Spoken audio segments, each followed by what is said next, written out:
Sean todos bienvenidos de regreso a Proyecto Veracidad, nuevamente en este lunes con la compañía de David Knight. David Knight. ¿Qué tal, Humberto? Muchas gracias por la invitación lunes tras lunes. La verdad, no lo tomo como algo más, como un hábito, sino que cada de estas oportunidades la valoro y créeme que doy el máximo en cuanto a mi investigación y sobre todo mi esfuerzo por traerle a toda nuestra bonita audiencia la mejor y más importante información a nivel geopolítico mundial.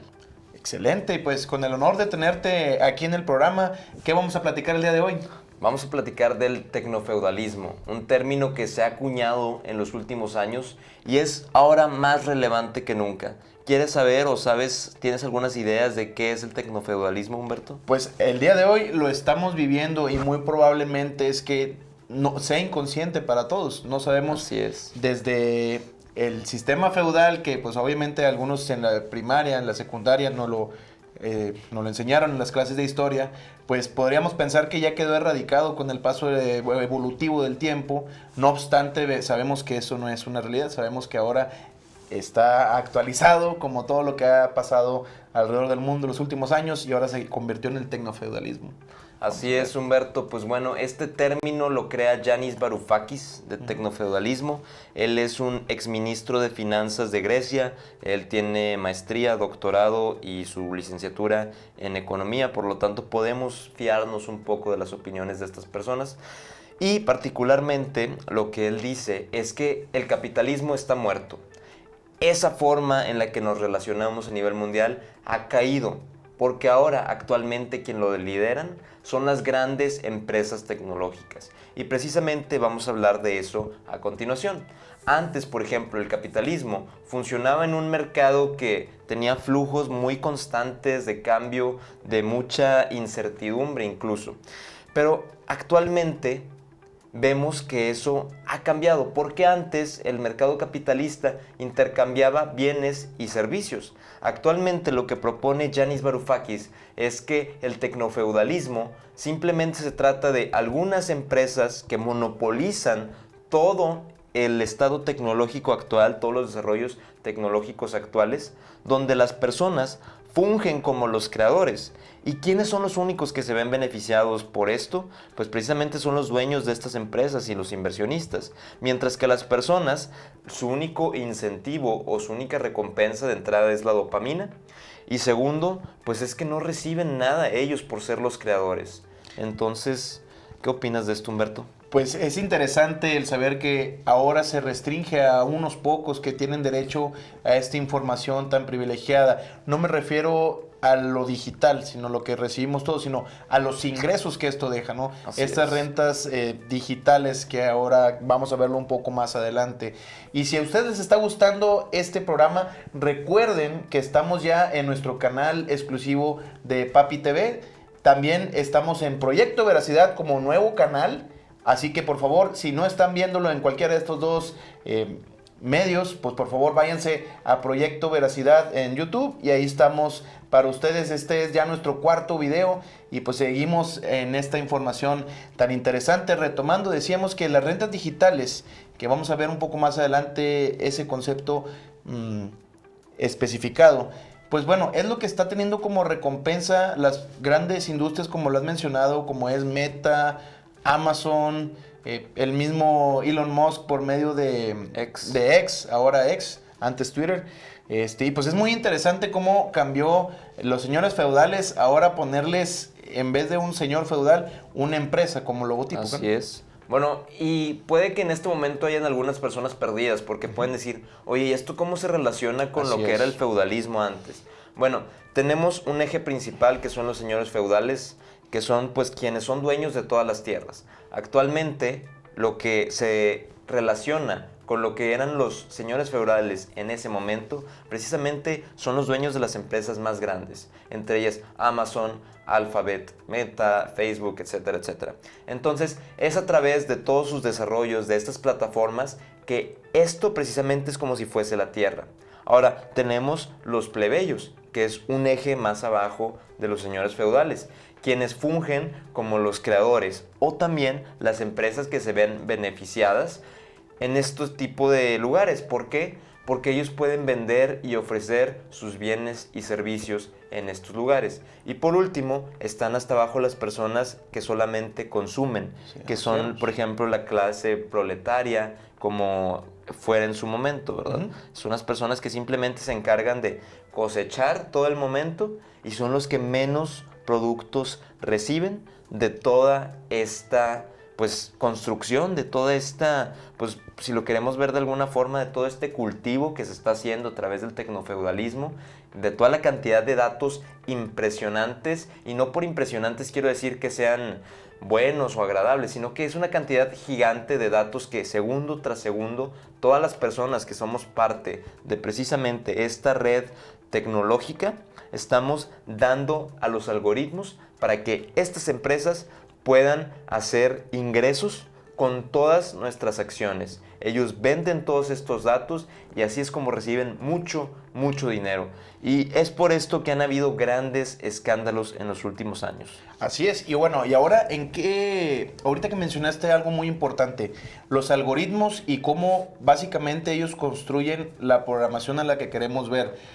Ahorita regresando a ese punto, principalmente antes en el capitalismo, pues las empresas podían participar en mercados abiertos, ¿verdad? Así es. Y en este caso, las plataformas digitales no son mercados abiertos, ya que están, como lo acabas de mencionar, Reguladas por un algoritmo. reguladas por ese algoritmo. Ahora, ¿cuántos hemos perdido o qué opinas acerca de que a lo mejor estamos perdiendo nuestra libertad, ya que estamos basados en un algoritmo? O sea, ahora todo lo que consumimos y todo lo que nos aparece, todo lo que compramos por medio de plataformas digitales es por medio de un algoritmo que va sembrando una semillita con esa esperanza de que piquemos, ¿no? Como Así un es. anzuelo esperando. Es como esas personas que aparecen en la película de la red social que están mandando esos hooks y están esperando, hey, te apuesto que este va a picar en este hook, y ahí vamos, ¿no? ¿Qué opinas sobre que podemos aprender libertad? Pues es un tema súper relevante y creo que se me vienen muchas alusiones a la cabeza en este momento en formas de analogías. Por ejemplo, un dato súper curioso es que tú sabes cómo funcionan las redes sociales de cita, por ejemplo. No. Pues bueno, estas redes sociales de cita funcionan a través de algoritmos que ellos detectan, por ejemplo, qué tanta es tu hegemonía. Es decir, ellos ponen un estándar del 1 al 10 de qué tan atractivo o desatractivo es una persona. Entonces, con base en eso, ellos, por ejemplo, te dicen, no, tú eres un 5, tú eres un 8, tú eres un 9, basado en tus apariencias. Entonces, la forma en que ellos se reditúan y que obtienen ingresos es que ellos te ponen normalmente en espacios donde ves a muchas personas que son debajo de ti. Es decir, ves puros números que son, o personas que si tuviéramos que calificarlas, serían menos atractivas que tú, o no son lo que estás buscando, y eso ellos lo saben en su algoritmo. Entonces, ellos provocan a través de un pequeño incentivo, que luego te lo quitan con muchos otros cancelados. Sobre todo, sabes que hay un límite que, bueno, hasta donde sé, hay un límite que tú puedes darle a la derecha una cierta cantidad de veces, que es cuando quieres conocer a una persona o te parece atractiva, tú le das a la derecha. Entonces, la forma en que actúan estas plataformas con el propósito de que tú pagues un plan premium es que te ponen a la persona que puede ser la más atractiva que has visto todo el día, justo cuando se te acaban los deslizar a la derecha. ¿Con qué propósito? Okay. Con el propósito de que tú pagues. Entonces, esta es una de las formas en la cual el tecnofeudalismo impacta a las personas. Es decir, te ponen sin que tú lo sepas, sin que tú des permiso, o bueno, quizás sí das permiso, pero normalmente no leemos los términos y condiciones, de que tú estés en un ranking del 1 al 10 en cuanto a tu apariencia física. Y esa es la forma en que lucran con tu información, con base en imágenes, y al final del día tú eres el producto que ellos ofrecen. Las aplicaciones de citas no pueden funcionar sin las personas que estén en el mercado buscando conocer a otros. Entonces, aquí vemos cómo somos los consumidores, pero también somos los creadores de los datos que estas empresas están utilizando. Me parece bastante interesante, o sea, yo creo que ese es uno de los más adecuados ejemplos, como también a lo mejor si no es una aplicación de citas, sería lo mismo, causa el mismo impacto la molestia cuando sale un anuncio, por ejemplo, Claro. que dices, oye, está en la parte más interesante de un contenido que probablemente otras personas como nosotros, que en este caso seríamos los siervos digitales, pero a la misma Así vez vasallos, o cuál es el segundo nivel. Así es, vasallos. Que aparte de ser consumidores, somos los creadores de ese mismo contenido, te pongan un anuncio que dure 5 o 6 minutos y no puedas omitir, con el único propósito de que tengas que adquirir una membresía, que obviamente tiene un costo, y poder eliminarlo sin tener que perder el hilo de lo que estás haciendo, o pues esos molestos. Pues para mí son molestos todos los anuncios, que al fin del día también ellos mismos sostienen estas plataformas digitales por medio de la publicidad y de lo que pagan por pues vamos a decir, no es tiempo aire per se, pero pues por el tiempo que se aparece. Sí, que están en tu atención al final del día. Así es. Entonces, de esta forma, las empresas ya no buscan la ganancia directa, sino que ellos buscan estar y cobrar a otros porque usen las plataformas. Es decir, ellos crecen en una plataforma muy grande donde tienen los datos de los gustos de todas las personas que están en esa aplicación, y con eso es que a ti te pueden dar el algoritmo lo que tú quieres o lo que tú estás buscando. ¿Cuántas veces no hemos dicho, ay, se me antojó un chocolate? Segundo anuncio que te sale, un chocolate. Oye, pues qué casualidad, ¿no? Sí, sí, claro. Pareciera que no te están escuchando, pareciera que el algoritmo no sabe lo que quieres. Y precisamente hay una canción que me gustó mucho, que se la recomiendo a la gente, que se llama O Algoritmo, de Jorge Drexler, un artista español que a mí me entusiasma muchísimo, me encanta. Pero justo en la canción dice, Oh algoritmo, dime lo que creo que quiero, tú que me conoces mejor que a mí mismo. O sea, hemos llegado a ese punto donde los algoritmos nos conocen a profundidad, nuestros pensamientos, muchas de las cosas que nosotros en nuestro interior deseamos, pero no somos capaces de admitirlo. Los algoritmos lo saben perfectamente y lucran con esta información, y es así la forma en que ellos obtienen grandes ganancias. Y por eso existen los ultrabillonarios gracias a las empresas tecnológicas. Elon Musk, Jeff Bezos. ¿Cómo crees que funciona Amazon? Las empresas que salen hasta el tope es porque ellos pagan por estar ahí. No es porque son las que más ventas tienen, no son porque el producto sea el de mayor calidad, sino que precisamente estas empresas se aprovechan de que otras empresas que son en el nivel de los vasallos, otras empresas pueden publicitarse y ganar o obtener algo de ingresos, o esa es su esperanza, obtener algo de ingresos a través de su plataforma. Entonces ellos simplemente utilizan los datos, venden los datos y te dan a ti la plataforma para que tú seas el creador y consumidor al mismo tiempo. Así es, que yo creo que eso es lo que se define perfectamente como la renta digital. Así es. Bueno, en este caso, y retomando el tema del algoritmo, pues estaría increíble, ¿no? Que nos cayera $1 milloncito así de la nada, ¿verdad?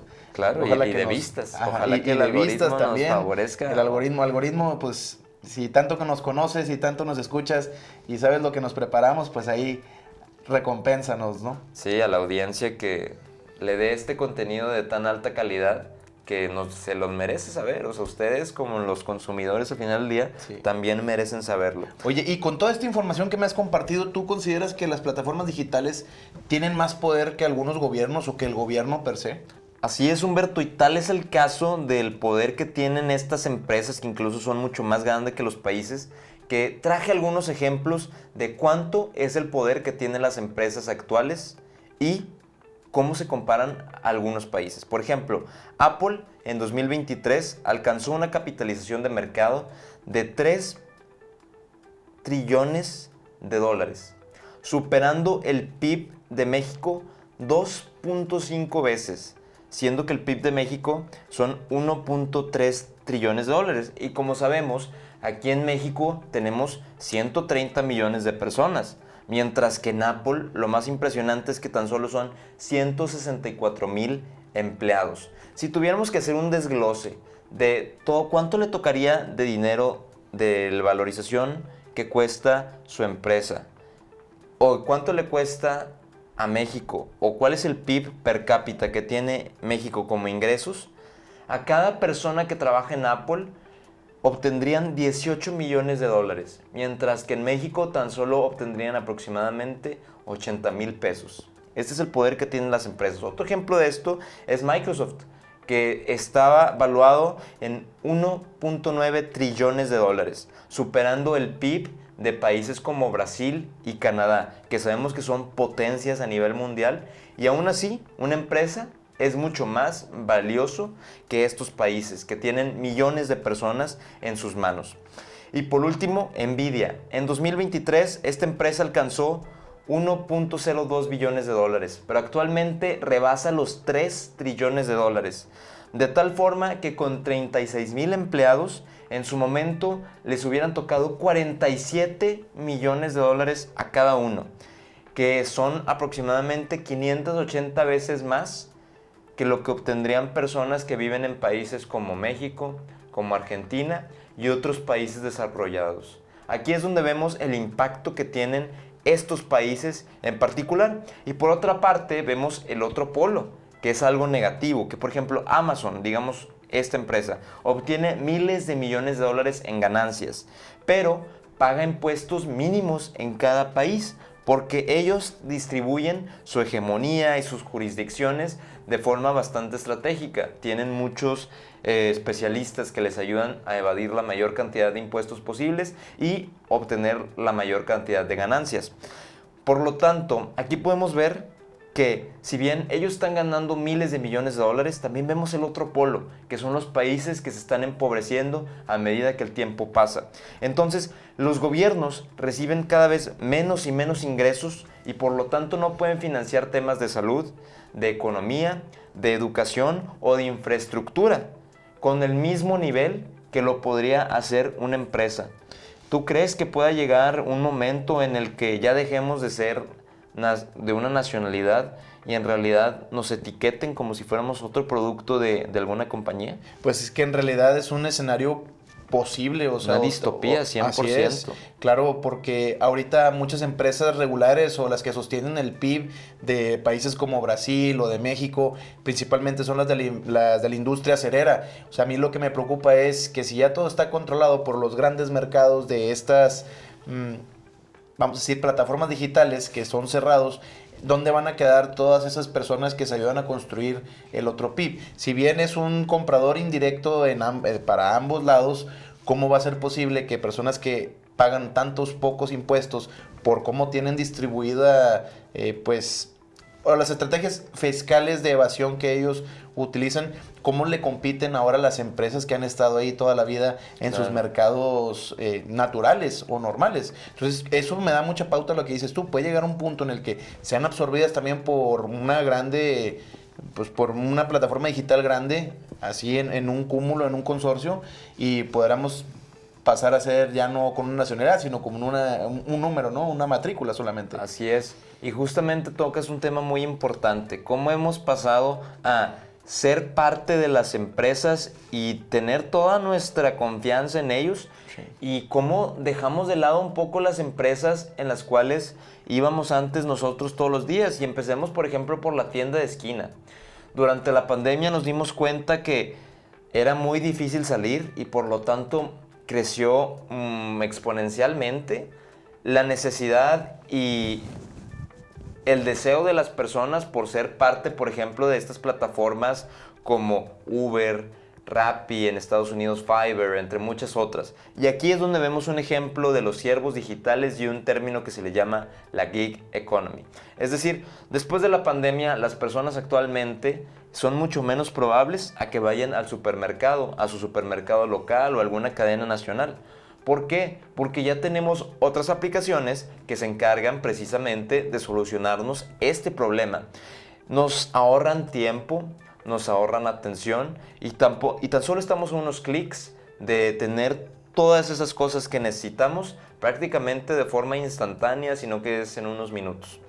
Y aquí es donde vemos el ejemplo del siervo digital, porque estas empresas no son manejadas por robots, es decir, quien se encarga de recoger todas estas cosas no son robots, sino que también son personas. ¿Qué son? Son siervos digitales. Por ejemplo, un trabajador de Uber en su servicio de chofer Rappi o Fiverr es técnicamente independiente porque en muchas partes pues puede tener su propio coche, él trabaja a la hora que desee, tiene digamos que esta libertad. Sin embargo, él es un siervo digital porque de entrada él no tiene control sobre su salario, lo decide un algoritmo que se basa también en cuánto está requiriendo esa persona, es decir, una relación de oferta y demanda, pero que al final del día lo controla 100% una máquina programada con inteligencia artificial. Es decir, la mayoría también carecen de beneficios laborales, entre ellos lo que requiere la Ley Federal de Trabajo, que sean provistos los trabajadores en todas las empresas. Exactamente, las prestaciones no las tienen y también dependen completamente de esta infraestructura digital para generar dinero. Es decir, si un día se caen los servidores de Uber, estas personas no pueden trabajar.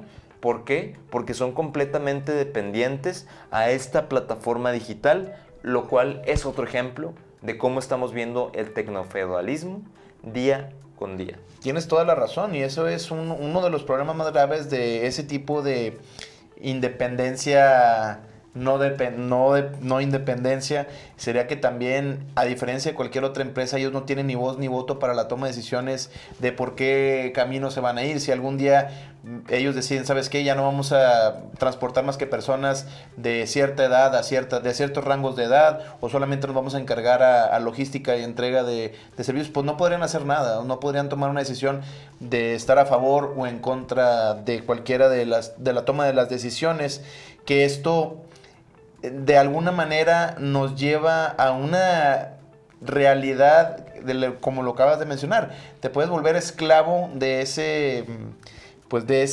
ciclo tecnofeudal por creer que tienes ahí la salida. Que esto también me lleva a pensar algunas salidas que hubo durante la pandemia, que muchas personas se fueron a la cuestión del Bitcoin y la descentralización de las monedas. ¿Tú cómo ves que el tecnofeudalismo afecte o esté dentro de ese concepto? Pues precisamente las criptomonedas y la educación son algunas, bueno, más bien no las criptomonedas per se, sino que este estado descentralizado de los cuales las criptomonedas forman parte. Es decir, lo descentralizado es algo que no sigue unas reglas establecidas por una compañía que sigue ciertos intereses, sino que es un grupo de personas donde todos tienen oportunidad de opinar, donde todos tienen precisamente esta capacidad de ser parte de la toma de decisiones y la mayoría tienen que aceptar qué ocurre en estas redes, por ejemplo el blockchain. Y precisamente es una salida estratégica para descentralizarnos y no ser dependientes de estas empresas que pues al final del día tienen mucha parte de los consumidores, pero no necesariamente por eso están causando un impacto positivo. Y también se crea esta ilusión que sobre todo en redes sociales hemos visto de ser nuestros propios jefes. Las personas que buscan ser sus propios jefes son literalmente la definición de siervo digital, entre ellos los nómadas digitales, aquellas personas que buscan viajar alrededor de todo el mundo con el propósito de no estar en una oficina, pero pues poder seguir trabajando. El problema es que, digamos que se quisieron salir de la esclavitud de estar en una oficina, sin embargo ahora son esclavos a estas plataformas digitales que los mantienen cautivos, porque sin estas plataformas digitales ellos no podrían existir, sobre todo los creadores de contenido.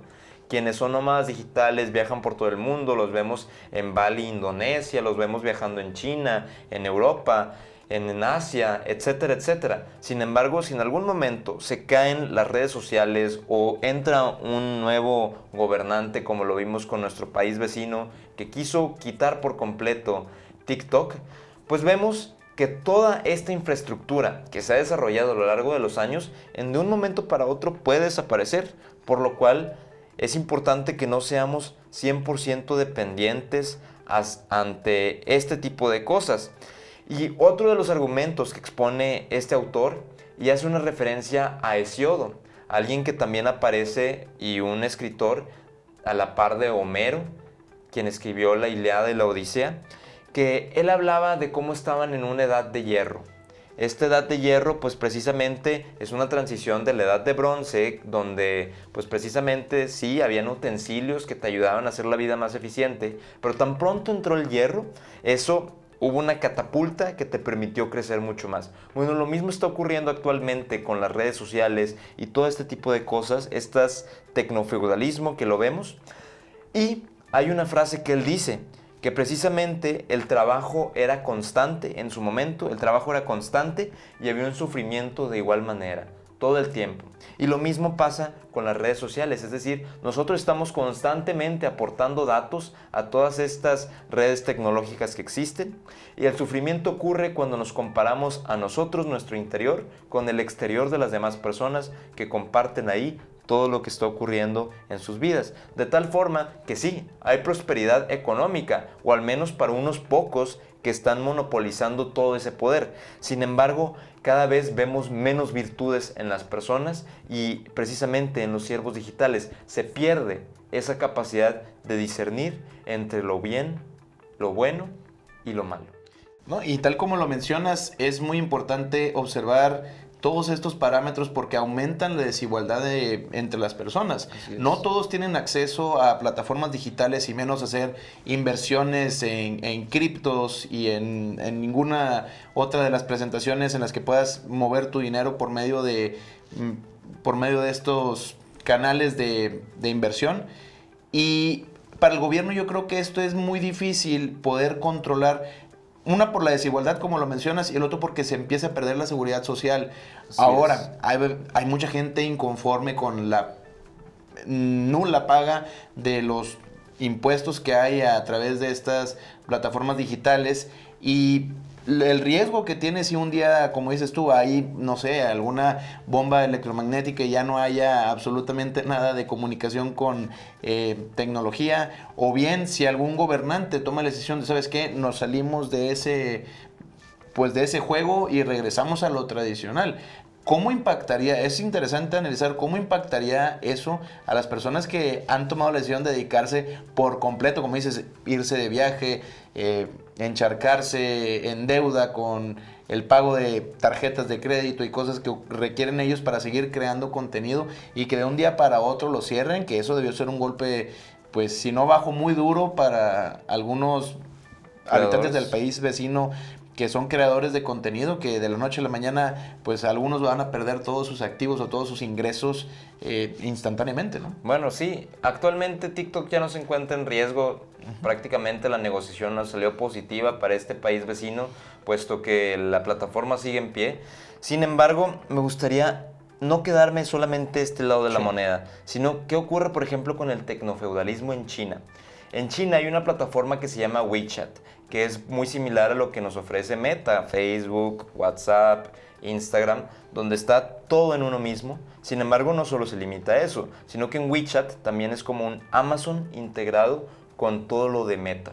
Es decir, vemos un lugar donde uno puede publicar productos, pero también puede ser parte del consumo de toda la atención que está brindando uno. Pero particularmente sabemos que China tiene unas políticas bastante particulares en cuanto a la vigilancia de las personas, en cuanto a qué está ocurriendo con sus vidas, qué está ocurriendo sobre sus finanzas. Hay un control muy marcado en cuanto a qué hacen todas las personas y hay lo que se le llama el microsurveillance, que es decir, todo el tiempo te están supervisando como si fuera un Big Brother. Y es por esto que particularmente es peligroso el tecnofeudalismo, porque sobre todo en países como China, donde el Estado tiene una participación muy grande en las empresas tecnológicas o en las empresas del sector privado, o en esta mezcla mixta que existe, como también lo pudimos ver con el desarrollo de DeepSeek, que fue una inteligencia artificial que con tan solo unos cuantos millones de dólares, en contraste con las inversiones billonarias que se han hecho de este lado del planeta, tan solo pudo desarrollar un nivel demasiado alto que incluso supera a lo que tenemos de este lado en Occidente. De tal forma que el peligro que existe en China es la omnipresencia. De tal forma que estamos controlados todo el tiempo por el gobierno y por aquellas personas cuyos intereses pueden no ser los más positivos conforme a lo que dicta un bien mayor. Así es, y ese es uno de los ejemplos que mencionábamos en nuestro programa anterior, que si no lo han visto, dense la oportunidad de ir a checar lo que hablamos sobre Huawei, que tiene esta tecnología 5G corrida por inteligencia artificial, que básicamente tiene el control total, ¿verdad? Como el Eagle Eye, como aquella película que era el control total, que es como si todo el tiempo estuviéramos en un Big Brother, y en algunos casos no es utilizada con el propósito de la seguridad nacional o de controlar cuestiones de seguridad, sino que es con el espionaje también algunos de los propósitos. No quiero decir que esto sea generalizado, sino puede haber gente que es desarrolladora de inteligencia tecnológica que tenga ese propósito pues para sus fines de negocio. No quiero decir que el país lo haga, pero sí, como lo mencionas, teniendo ese control de un tercero, esa omnipresencia, pues eso nubla bastante el juicio de las personas. Al fin del día, eso va a ir a reconectar con su algoritmo y podría perder hasta la autonomía personal o individual, como también a la hora de tomar una decisión política. O sea, la democracia para mí se ve un tanto amenazada por esa creación algorítmica de yo sé lo que quiero, mi teléfono también lo sabe. Entonces, en base a eso, armar una estructura organizacional que le permita al algoritmo convencerme de tomar una decisión por medio de mi inconsciente, por así decirlo, eso es algo que yo considero delicado, pero no está todo perdido. O sea, claro, pues aún habemos agentes de cambio que podemos cambiar esto, pero precisamente muy importante tomar en cuenta que actualmente han habido muchos escándalos de ese tipo, como el que mencionas. La verdadera pregunta en cuanto a la autonomía es, ¿hemos perdido la libertad realmente para elegir? ¿Cuándo fue la última vez que tomamos una decisión realmente genuina con base en nuestras necesidades? Y sobre esta misma tangente, ¿cuántas de nuestras necesidades son realmente con un interés propio y no un interés creado por este algoritmo? Y particularmente lo que es peligroso en estas hegemonías, Estado, empresa, lo que ocurre es que si el país tiene algún interés en específico, busca perseguir cierto interés, qué mejor forma que hacerlo a través de estas plataformas donde prácticamente toda la sociedad está inmersa. así es. No hay ninguna mejor forma que hacerlo. Y por eso fue que se desarrolló el escándalo de Cambridge Analytica, donde en las elecciones anteriores se vio cómo habían ciertas empresas, y no quiero decir cuáles porque podemos pensar cuáles son, vendían los datos de qué estaban pensando las personas, qué estaban pensando los próximos votantes, y eso con el propósito de darle a las personas en un puesto privilegiado la información necesaria, qué es lo que querían realmente los votantes, con el propósito de endulzarles un poco la mente y que al final del día votaran por ellos. Y eso lo hemos visto últimamente, no solo en algunos países, sino que prácticamente eso ya es un tema que muy tristemente es mucho más común de lo que pensamos, y poco se habla en realidad de todo este tema que nos están creando nuestras necesidades. Hemos perdido esa capacidad de saber qué es lo que es realmente bueno para nosotros, y ahí la importancia del pensamiento crítico y de estarnos cultivando día tras día, y eso es lo que esperamos proveerle a ustedes, nuestro querido público. Pues claro que sí, David Knight, pues un programa bastante interesante con este concepto que algunos no tienen muy bien definido, que es el tecnofeudalismo. Esperamos que haya sido enriquecedor para ustedes y que puedan tomar una base de dónde nos encontramos actualmente, ¿verdad? Que podamos seguir o encontrar esa tendencia, tal vez en el país en el que vivimos, o agarrar ejemplos con los países vecinos o países alrededor del mundo, pero observar este fenómeno que obviamente está en curso en este momento, porque esas empresas a las que de la élite, vamos a decir de la élite digital, que son las que tienen el control total, pues bueno, están presentes en todo el mundo. Así es. Entonces hay que ver en cuáles son en los sitios o en los países en los que esta tendencia está aún más presente o se ve más marcada, y puede ser un caso influyente sobre el nuevo tecnofeudalismo, pero bueno, el tecnofeudalismo per se como tal. David Knight, un pequeño resumen que le quieras compartir a nuestra audiencia. Claro que sí, pues el tecnofeudalismo es este sistema que ha desplazado el capitalismo ha muerto y las grandes empresas son quienes lo han matado. ¿Por qué? Porque actualmente estas grandes empresas son las que proveen toda esta infraestructura digital con el propósito de que las personas se vean influenciadas positivamente, y ellos venden sobre todo el deseo y te venden la información de qué es lo que está queriendo tu audiencia. Te vendo la publicidad para que tú estés aquí en los rankings más altos, pero al final las personas, los consumidores, los siervos digitales no reciben absolutamente nada por ser ellos mismos los creadores y los consumidores al mismo tiempo de todas estas tecnologías y de todos estos productos. Excelente. Pues bueno, como bien lo dices, David Knight, cuidemos nuestros datos personales, cuidemos la generación de estos datos que estamos metiendo a las distintas metas, ¿verdad? Y en lo particular, yo considero que sí fue un programa muy eficaz, o que va a ser de mucha utilidad para todas las personas alrededor del mundo, porque estamos también en un brinco generacional en la que muchos adultos, por cuestiones obvias, están perdiendo pues la privacidad de sus datos personales y han sido víctimas de fraude debido a todas estas tecnologías que pues toman ventaja de que les ha ido ganando la era digital. Así es. Y pues bueno, esto debe ser compartido por todos para que pues podamos tener un poco de conciencia e introspección en dónde estamos y a dónde queremos llegar, ¿no? Así es, pues como mencionas, es un arma de doble filo. De la misma forma que la tecnología nos mantiene conectados los unos con otros, también ha causado grandes perjuicios que quizás no queremos verlos con mucha conciencia, pero si nos ponemos a pensarlo fríamente, así es. Pero bueno, al final del día nosotros también somos siervos digitales, claro. Nosotros también estamos aquí creando contenido, pero con un impacto positivo, y eso es lo que buscamos dar con ustedes día tras día, capítulo tras capítulo, aquí en Proyecto Veracidad. Muchas gracias por la invitación, Humberto. Cerramos este capítulo con mucha felicidad. Me siento bastante entusiasmado de haber compartido esta información y queremos escucharlos a ustedes específicamente. ¿Qué han pensado? ¿Qué ideas se les vinieron a la mente después de este capítulo? Y bueno, pues estamos muy pendientes a ver qué nos escriben.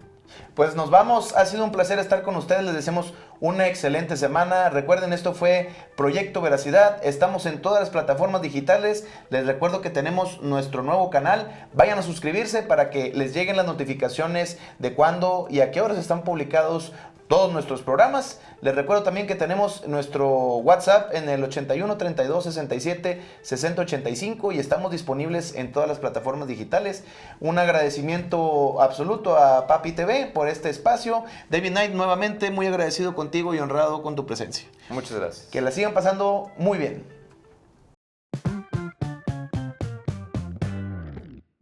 Somos La Viviana. Restaurante bar, con la mejor barra de bebidas y un excelente ambiente. Ven y disfruta de música en vivo, eventos nocturnos y buena compañía.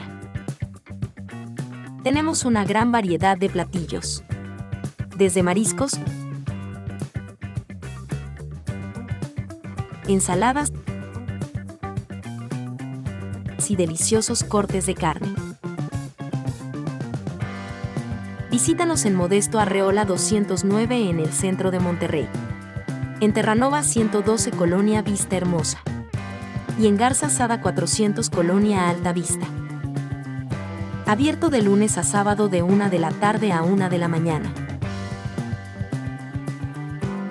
Conoce y reserva nuestras áreas privadas para tus eventos.